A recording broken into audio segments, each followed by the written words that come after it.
Live TV, सच सबसे आगे। नमस्कार, द लाइव टीवी आप देख रहे हैं, आपके साथ मैं हूं आदित्य कुमार। कर्नाटक का रण कांग्रेस ने जीत लिया है, लेकिन अब उसके पीछे बहुत सारा मंथन हो रहा है, क्योंकि प्रधानमंत्री नरेंद्र मोदी जी चुनाव को क्या बनाना चाह रहे थे आप भली भांति देख रहे थे। पहले गालियों पर लाया गया कि मुझे गाली दी गई, मुझे 99 गालियां दी गई, फलाना ढिमकाना, ये सब चीजें हुई कि मुझे गालियां दी गई। फिर प्रियंका गांधी आती हैं, फिर सांप वाली बात आती है, ये सब चीजें जो है कर्नाटक में चल रही थी। फिर जब बजरंग दल पर बैन लगाने की बात कांग्रेस द्वारा कही जाती है तो बजरंग बली पर पूरा चुनाव आधारित कर दिया जाता है। ये आपने बाकायदे देखा, सुना, समझा। लेकिन आप समझिए, इतना सब कुछ होने के बावजूद भी भारतीय जनता पार्टी कितनी करारी हार हुई है, यह अपने आप में बड़ा सवाल है कि आखिरकार हर तरह के पैतरे अपनाए गए, हर चाल चली गई, लेकिन फिर भी भारतीय जनता पार्टी की हार बहुत कुछ इशारा कर रही है। आप देखिए, लोग रिएक्ट भी कर रहे हैं।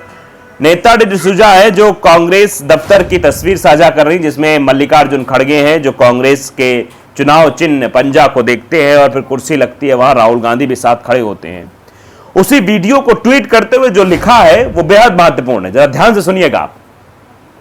हिजाब, पहले तो हिजाब का मुद्दा उठाया गया कि धार्मिक ध्रुवीकरण कर दिया जाए, हिजाब में हिंदू मुसलमान करा दिया जाए। जब हिजाब पहनकर लड़कियां स्कूल जा रही थी, रोका गया तो उन्होंने आंदोलन किया।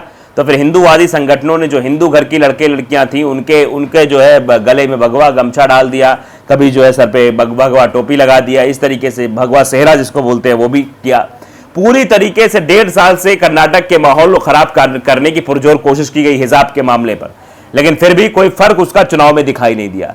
जनता ने भारतीय जनता पार्टी को नकार दिया। फिर बीफ बैन, यानी बीफ मतलब समझ रहे हैं आप, वो बीफ बैन की बात की गई कि बीफ बैन हो, यहां खूब अत्याचार नाचार वहां किया गया। वो लाया गया कि भैया हलाल वर्सेस झटका नहीं चलेगा, हलाल वर्सेस झटका पे खूब बवाल हुआ है। बजरंग दल, आप बजरंग दल देख ही रहे, बजरंग दल पर जब बैन करने की बात कही तो उस पर भी बवाल करने लगे कि बजरंग दल, बजरंग बली, बजरंग दल, ये सब किया गया। समान नागरिक संहिता, लव जिहाद, केरल स्टोरी, मुस्लिम आरक्षण भी लाया गया, 91 गाली, ये सारी चीजें इस्तेमाल की गई। लेकिन बीजेपी ने कर्नाटक का चुनाव जीतने के लिए अपने पिटारे से ध्रुवीकरण के हर अस्त्र का इस्तेमाल किया, लेकिन वो अस्त्र इस्तेमाल नहीं हुआ। लेकिन कहते हैं ना कि पब्लिक है, सब जानती है, नफरत का बाजार सिमटने वाला है, मोहब्बत की दुकानें खुलने वाली हैं। यह बात राहुल गांधी ने प्रेस कॉन्फ्रेंस यानी पत्रकारों से बातचीत के दरमियान ये बातें कही कि अब कर्नाटक में नफरत का बाजार बंद होने वाला है, कर्नाटक में अब मोहब्बत की दुकानें खुलने वाली हैं। ये जितने भी मुद्दे हमने आपको बताए, ये भारतीय जनता पार्टी इस्तेमाल करने की पूरी कोशिश कर रही थी। कर्नाटक के रण को जीतने के लिए ध्रुवीकरण का पूरा इस्तेमाल किया जा रहा था, लेकिन वहां जो समर्थक थे भारतीय जनता पार्टी के, वो तक ये कह रहे थे कि हम तो मानते हैं मोदी जी को, हम समर्थक है भारतीय जनता पार्टी के, लेकिन भारतीय जनता पार्टी कर्नाटक के वास्तविक मुद्दों पर चुनाव नहीं लड़ रही है। उसे कर्नाटक में बेरोजगारी नहीं दिखाई दे रही है, उसे कर्नाटक में हो रहा भ्रष्टाचार नहीं दिखाई दे रहा है। इस वजह से हम भारतीय जनता पार्टी को वोट नहीं करेंगे। अब बताइए, भारतीय जनता पार्टी का समर्थक अगर इस तरीके की बातें करेगा तो समस्या भारतीय जनता पार्टी के लिए तो खड़ी होनी थी, तो पहले से ही पता था। और एग्जिट पोल जब आए थे, एग्जिट पोल भी इसी और इशारा कर रहे थे, उससे पहले ओपिनियन पोल भी कुछ और इशारा कर रहे थे। पूरी कोशिश हुई, लेकिन फिलहाल तो राहुल गांधी की जीत हुई है। अब आप समझिए, अचल अग्रवाल भी लिखते हैं, खड़गे जी द्वारा पार्टी निशान को प्यार से देखना और राहुल गांधी जी द्वारा उनको पूरा सम्मान देना, और पार्टी लोग द्वारा दोनों को बेहद सम्मान देखकर बहुत अच्छा लगा। यूं ही मिलकर देश, जनता और पार्टी का ख्याल रखें, आनंद आएगा। लोग ये लिख रहे हैं कि यूं ही ऐसे ही चलता रहे पार्टी का कारवां, ऐसे ही इज्जत एक दूसरे को देते रहे, ऐसे ही मिलजुल कर काम करते रहे, तो आने वाले समय में जब लोकसभा चुनाव होगा तो वहां भी एक अच्छा प्रदर्शन कांग्रेस करेगी। रुक्मिणी चौधरी लिखती है कि जय बजरंगबली, आखिर आपने आशीर्वाद दे ही दिया राहुल गांधी जी को कर्नाटक की जनता ने। आप समझिए कि कर्नाटक की जनता ने राहुल गांधी को आशीर्वाद दिया है। अब देखिए किस तरीके से कर्नाटक में बजरंगबली का मुद्दा उठाया गया, हनुमान चालीसा पढ़ने का ड्रामा भी किया गया, लेकिन उसके बावजूद भी असल में बजरंगबली ने किसके ऊपर कृपा बरसाई, इसको आप बखूबी देख सकते हैं।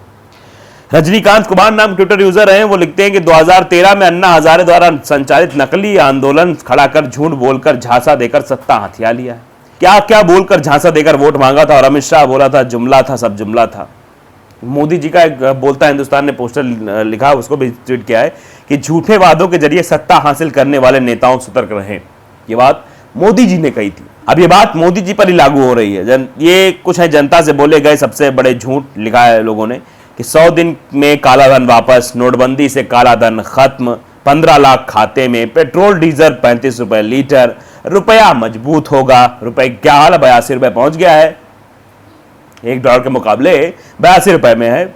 2022 तक 100 स्मार्ट सिटी, 2022 तक हर घर परिवार को एक घर, 2022 तक गंगा का निर्मलीकरण, world class infrastructure, 5 trillion economy, किसानों की आय 2 गुनी, गैस सिलेंडर सस्ता होगा, और गैस सिलेंडर का हाल क्या है आप जानते हैं, भ्रष्टाचार जड़ से खत्म होगा, 2 करोड़ रोजगार हर साल। आगे भी जुमलेबाजी जारी है, ये भी लोग कह रहे हैं कि मतलब जुमलेबाजी चल रही है लेकिन काम के नाम पर कुछ भी दिखाई नहीं दे रहा। इसीलिए जनता सवाल पूछना चाहती कि आखिर मोदी जी बताइए कि अन्ना हजारे का आंदोलन हुआ था, उस आंदोलन में बढ़ चढ़कर हिस्सा लेकर और सरकार बनाकर, उस आंदोलन से पनपा जो स्पेस था, उस स्पेस से जगह बनाकर सरकार तो बना ली गई, लेकिन सरकार के नाम पर काम कुछ नहीं हुआ। शायद जनता इसीलिए हिसाब मांग रही, जनता के अंदर शायद इसीलिए गुस्सा है।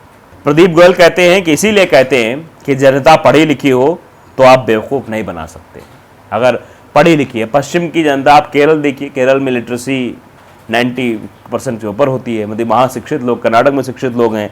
यही लिए कहा जा रहा है कि मतलब पढ़े लिखे लोग समझदार होते हैं, वो सही चुनाव करते हैं, वो उसको कोई बेवकूफ़ नहीं बना सकता है। मंदिर के नाम पर, धर्म के नाम पर, जय श्री राम के नाम पर, जय बजरंगबली के नाम पर वो बरगला नहीं सकता है।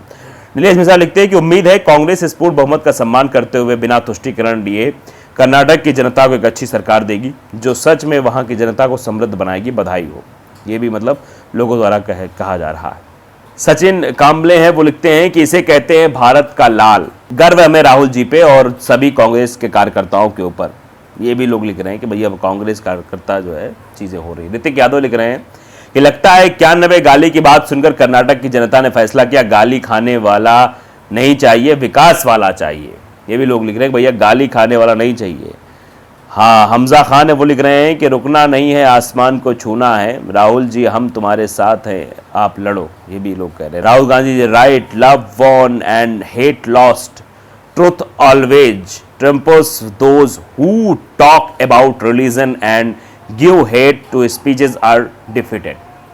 यानी वो लोग हार गए हैं जो रिलीजन्स के नाम पर लड़ाने की कोशिश करते थे, उन लोगों को जीत नहीं मिली। ये बताने और समझाने की कोशिश भी इस ट्वीट के जरिए की जा रही है, इस कमेंट के जरिए की जा रही है। फिलहाल कर्नाटक में कांग्रेस की बड़ी जीत हुई है, बड़ी जीत हासिल की है कर्नाटक में कांग्रेस ने, और साथ ही साथ ये संदेश भी दे दिया है कि कितना भी ध्रुवीकरण हो, कितना भी बरगलाने की कोशिश की जाए, कितना भी चुनाव को भ्रमित करने की कोशिश की जाए, लोगों के अंदर जहन में जो है अलग चीजें भरने की कोशिश की जाए, लेकिन फिलहाल तो जीत किसकी होती है वो जनता ने बता दिया है। जीत सच की होती है, जीत जो वास्तविक मुद्दों पर चुनाव लड़ता है उसकी होती है।